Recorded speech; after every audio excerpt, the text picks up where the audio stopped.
Բարև ձեզ։ Եվրախորհրդարանի տաղավարում Armen Press-ն այսօր հյուրընկալել է Գերմանիայից պատգամավոր Euronest խորհրդարանական վեհաժողովի համանախագահ Սերգեյ Լագոդինսկին։ Շնորհակալություն մեզ միանալու համար։ Thanks so much. Let's talk about Ինչպես կգնահատեք Euronest-ի արդիականությունն ու ազդեցությունը ներկա աշխարհաքաղաքական իրականության մեջ, հատկապես հաշվի առնելով արևելյան գործընկերության դինամիկայում տեղի ունեցող փոփոխությունների հստակ առկայությունը։ Dynamics are very clear. Well, look, for me it was a priority in this term. Այո, տեսեք, այս ժամկետի ընթացքում ինձ համար առաջնահերթություն էր այս տարածաշրջանի վրա կենտրոնանալը, քանի որ կարծում եմ Euronest-ում ընդգրկված երկրները ոչ միայն ունեն ընդհանուր պատմական անցյալ, չնայած բոլոր տարբերություններին, այլ նաև բոլորն էլ եկել են հետխորհրդային տարածքից, բարդ պատմությամբ եւ բարդ հարաբերություններով Ռուսաստանի հետ։ Այս երկրներն ունեն նաև ընդհանուր ներկա, ինչը նշանակում է բարդ ռազմավարական տարածաշրջանային իրողություն, որտեղ նրանք շարժվում են տարբեր արագությամբ եւ ունեն տարբեր ձգտումներ ժողովրդավարության ճանապարհով գնալու եւ դեպի Բրյուսել կողմնորոշվելու հարցում։ Ոմանք, օրինակ Ադրբեջանը, ասում են, որ ունեն այլ ճանապարհ, բայց մենք պետք է աշխատենք այդ երկրների հետ եւ մենք ունենք եզակի հարթակ, որտեղ նրանք կարող են իրար հետ խոսել։ Սա հաճախ չի պատահում այս կոնֆիգուրացիայով։ Մենք առաջարկում ենք եվրոպական հարթակ քննարկելու մեր ընդհանուր խնդիրները եւ կարծում եմ սա եզակի է։ Ես հարգում եմ, որ այս երկրներից շատերն ունեն իրենց ապագան ընտրելու տարբեր ուղիներ։ Ինչպես կարող է Euronest-ը պահպանել իր արդիականությունն ու արդյունավետությունը որպես երկխոսության հարթակ, երբ որոշ անդամ երկրներ, ինչպես օրինակ Ադրբեջանը, հեռացել են այդ շրջանակից, Բելարուսի ընտրած ճանապարհը եւս հայտնի է, ինչպես ենք շարունակում այս հարթակը արդյունավետ պահել։ Absolutely. You always have access to the society or Անշուշտ, դուք միշտ ունեք հասանելիություն հասարակությանը կամ քաղաքական էլիտային եւ որոշումներ ընդունողներին։ Բելարուսը հիմա պաշտոնապես չի մասնակցում այս խորհրդարանական փոխանակմանը, բայց մենք եւ ես անձամբ շատ սերտ կապերի մեջ ենք բելարուսական ընդդիմության հետ։ Նրանց համար սա նույնպես եզակի հնարավորություն է քննարկելու իրենց հարցերը գործընկերների հետ։ Եթե խոսենք Վրաստանի մասին, ապա այդ հարաբերություններն էլ բարդ են դարձել մեր խորհրդարանի համար, բայց նույնիսկ այստեղ այս հարթակն ուղղված չէ միայն եվրոպացիներին, այն նաև մի տեղ է, որտեղ քննարկվում են հարցեր վրացիների եւ հայերի, վրացիների ու ուկրաինացիների միջև բազմաթիվ թեմաների շուրջ։ Հույս ունեմ, որ սա կշարունակվի։ Ինչպես նշեցի, մենք օգտագործում ենք այս հարթակը համախոհ մարդկանց մեկտեղելու համար։ Սա բազմազանության հարթակ է, եւ եթե ցանկանում ենք քաղաքական բազմազանություն, ապա սա իդեալական է։ This is perfect. Diversity is a kind of Այո, բազմազանությունը հարստություն է, բայց եւ իր հետ բերում է շատ խնդիրներ ու մարտահրավերներ, որոնք են Euronest-ի հիմնական մարտահրավերները։ I think the main challenge is precisely that to Կարծում եմ ամենամեծ մարտահրավերն այն է, որ կարողանանք գաղափարապես հասկանալ եւ ընկալել։ Պարտադիր չէ, որ մենք նման լինենք։ Պարտադիր չէ, որ ձգտենք միևնույն բանին, բացի մարդու կյանքի, ազատության, խաղաղության, կայունության եւ սահմանների նկատմամբ փոխադարձ հարգանքից։ Ուրախ եմ հայտարարել, որ մեր հաջորդ խորհրդարանական վեհաժողովը տեղի կունենա Երևանում, որտեղ ներկա կլինեն 5 խորհրդարանների ներկայացուցիչներ եւ հուսով եմ նաեւ մեր բելարուս գործընկերները, ինչպես նաեւ այլ հետաքրքրված կողմեր։ Սա տեղի կունենա հաջորդ տարի եւ կլինի մեծ խորհրդարանական վեհաժողով։ Սա հզոր ու կարևոր ազդանշան է, կապված տարածաշրջանում Հայաստանի դերի եւ երկրի ապագայի տեսլականի հետ։ Armenians' outlook for the future. Դուք վերջերս այցելել եք Հայաստան, ինչ հիմնական տպավորություններ ունեք այդ այցից, թե քաղաքական մակարդակում եւ թե քաղաքացիական հասարակության հետ շփումներում։ Եթե չեմ սխալվում, դա դեռ առաջին այցն էր։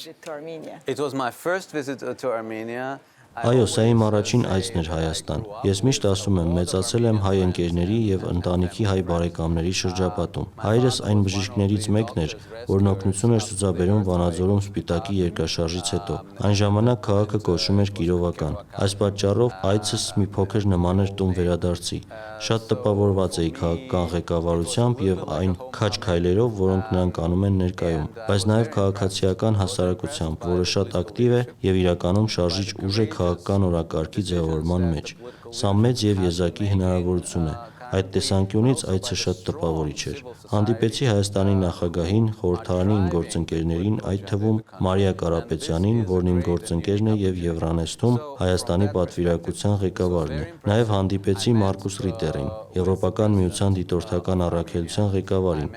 որը վերահսկում է իրավիճակը սահմանի վրա։ Շատ կարևոր ու հետաքրքիր զրույց էր։ Այցելեցի նաև Թումո ստեղծարար կենտրոն, ինչն ամենամեծ անակնկալներից էր ինձ համար։ Այնտեղ շատ երիտասարդներ սովորում էին արհեստական բանականություն, թվային կարգավորում, ծրագրավորում եւ նորարարություն։ Դա մի հզոր ապագային ուղղված կենտրոն է, որն իր ազդեցությունն է տարածում ողջ Եվրոպայում եւ աշխարհում։ Դա ինձ ցույց տվեց ապագան, իսկ ապագան նորարարության, հետաքրքրասիրության եւ երիտասարդների ձեռնարկած գործերի մասին է, որոնք միավորում են մեզ եւ բերում խաղաղության։ And that bring peace.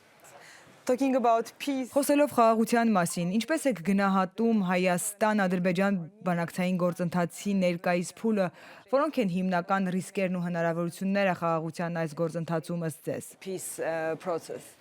I think that we have to recognize Մենք պետք է ընդունենք, որ Հայաստանի կառավարությունն ու վարչապետը լիովին հանձնառու են խաղաղ լուծման հասնելուն։ Ես տեղյակ եմ պատմության ընթացքում գոյություն ունեցած վիրավորվածության մասին երկու կողմերից։ Անցած տասնամյակների ընթացքում երբեմն Հայաստանը իր դաշնակիցների կամ նախկին դաշնակիցների հետ առավելություն է ունեցել այս հակամարտությունում, բայց այս կառավարության ձեռնարկած նախաձեռնությունները հասնում են այն սահմաններին, որից այն կողմ ժողովրդավարությունը հազվադեպ է պատրաստ առաջ գնալ՝ հանուն խաղաղության։ Մենք պետք է սա գնահատենք եւ աջակցենք այս գործընթացին։ Հուսով ենք նաեւ մեր ադրբեջանցի գործընկերները քայլեր կձեռնարկեն, որպեսզի այս հակամարտությունը հանգուցալուծվի խաղաղ ճանապարհով։ Ես իսկապես մեծ հույս ունեմ, որ երկու կողմերն էլ կմոտիվացվեն այս ուղղությամբ։ Վարչապետ Փաշինյանի եւ նրա թիմի կողմից ընդունված որոշումները չափազանց խիզախ ու հեռանկարային են։ Նրանք գիտակցել են, որ խաղաղություն հնարավոր է միայն ցավոտ, բայց անհրաժեշտ քայլերի միջոցով։ Նրանք արդեն բավականին քայլեր են կատարել, հիմա անհրաժեշտ են քայլեր նաև մյուս կողմից։ now we need steps on the other side.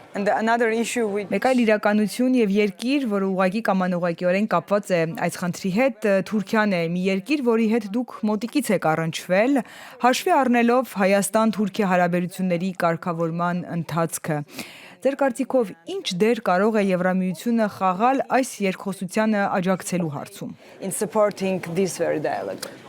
I've always said this and I know that my colleagues also Ես միշտ ասել եմ եւ իմ հանձնաժողովի գործընկերները նույնպես ասում են, որ մենք պետք է խրախուսենք այս գործընթացը, քանի որ Հայաստանի եւ Թուրքիայի միջև կարգավորումը կազդի ոչ միայն ներկա ռազմավարական իրավիճակի վրա, այլ նաեւ կդիպչի երկու երկրների միջև եղած շատ ցավոտ ու տրավմատիկ պատմությանը։ Ես կարծում եմ, որ հնարավոր է նոր ընդհանուր հենք գտնել ներկայիս իրավիճակում։ Իմ թուրք գործընկերների հետ ունեցած զրույցներից գիտեմ, որ նրանք հետաքրքրված են այս ճանապարհով առաջ շարժվելու հարցում։ Հուսով եմ, որ մեր գործընկերները Բաքվում նույնպես դրական ազդակներ կտան Անկարային, որովհետև սա բոլորի եւ հատկապես Եվրամիության շահերից է բխում, եթե ի վերջո բացվի Հայաստանի սահմանը եւ դառնա հասանելի։ Սա ռազմավարական ուղղություն է։ Մեր հարաբերությունները Թուրքիայի հետ նույնպես հեշտ չեն։ Անկարայում իմ գործընկերները գիտեն, որ ես շատ բաց եմ արտահայտվել այնտեղ առկա ժողովրդավարության պակասի վերաբերյալ։ Ներկայում Ստամբուլի քաղաքապետ Իմամօղլուի գլխավորած ընդդիմադիր կուսակցությունը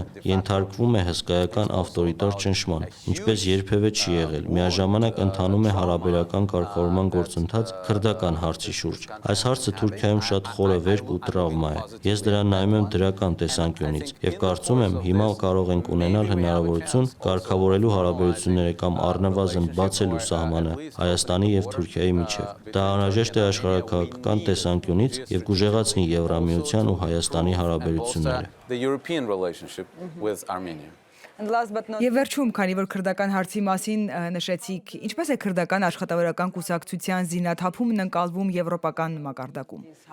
You know, our position was very clear and Մեր դիրքորոշումը շատ հստակ է։ Քրդստանի աշխատավորական կուսակցությունը շատ երկրներում համարվում է ահաբեկչական կազմակերպություն։ Այդ պատճառով մենք միշտ տարբերակում ենք Քրդստանի աշխատավորական կուսակցության գործողություններն ու քրդական քաղաքական կուսակցությունների օրինական հարցերը, ինչպես օրինակ նախկին ժողովուրդների դեմոկրատական կուսակցության, որի հետ իմ կուսակցությունը, կանաչների կուսակցությունը ունեցել է լավ կառուցողական հարաբերություններ։ Հույս ունեմ, որ քուրդ գործընկերների հետ քաղաքական հարաբերությունների այս կարգավորումը չի վերածվի քաղաքական ուժերին ենթարկեցնելու եւ ներքին հարցերում Էրդողանի անքննադատ դաշնակիցներ դարձնելու գործընթացի։